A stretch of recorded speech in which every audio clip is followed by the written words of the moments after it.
মার্টিনেজের যে 10 কৌশলকে ভয় পাচ্ছে ইংল্যান্ড।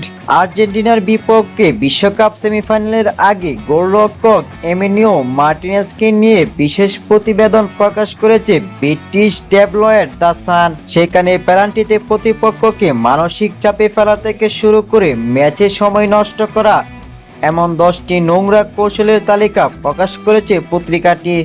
তবে অনেকের মতে এই প্রতিবেদন আসলে মার্টিনেজকে নিয়ে ইংল্যান্ডের সংকারী প্রতিফলন। আটলান্টায় সেমিফাইনালের আগে প্রকাশিত প্রতিবেদনে দ্য সান দেখানোর চেষ্টা করেছে কিভাবে মার্টিনেজ প্রতিপক্ষের উপর মানসিক চাপ তৈরি করেন।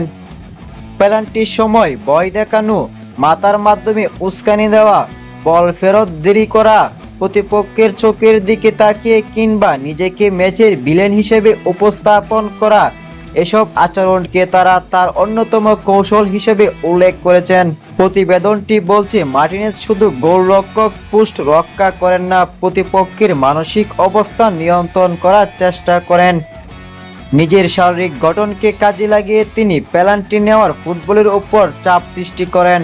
কখনো রেফারির সঙ্গে কথা বলেন, কখনো সময় নষ্ট করে, আবার কখনো প্রতিপক্ষকে অস্থিতিতে ফেলে ম্যাচের গতি বদলে দেওয়ার চেষ্টা করেন। তবে ফুটবল বিশ্লেষকদের মতে সব কৌশলের বেশিরভাগই আধুনিক গোলরক্ষকদের খেলার অংশ। পার্থক্য হলো মার্টিনেজ এগুলো অনেক বেশি আত্মবিশ্বাস ও নাটকীয় সঙ্গে করেন, ফলে সেগুলো সহজেই সবার নজরে আসে এবং প্রতিপক্ষের উপর প্রভাব ফেলে। দ্য সানের তালিকায় মার্টিনেজের যে 10টি নোংরা কৌশল উল্লেখ করেছে সেগুলো হলো পেনাল্টির সময় প্রতিপক্ষকে মানসিকভাবে ভয় দেখানো, মুখে উস্কানিমূলক কথা বলা, ইচ্ছাকৃতভাবে বল ফেরত দিতে দেরি করা, বল দূরে ছুঁড়ে ফেলা, রেফারির কাছে বারবার অভিযোগ করা, অতিরিক্ত উদযাপন করা, প্রতিপক্ষের চোখের দিকে তাকিয়ে সরাসরি নিজের বিশাল শারীরিক গঠনকে কাজে লাগানো, হিসাব করে বলের রিবাউন্ড নেওয়া, মাঠে সচেতনভাবে ভিলেন বা খলনায়কের ভূমিকা পালন করা। ইংল্যান্ডের বিপক্ষে সেমিফাইনালের আগে এই প্রতিবেদন নতুন করে আলোচনার জন্ম দিয়েছে।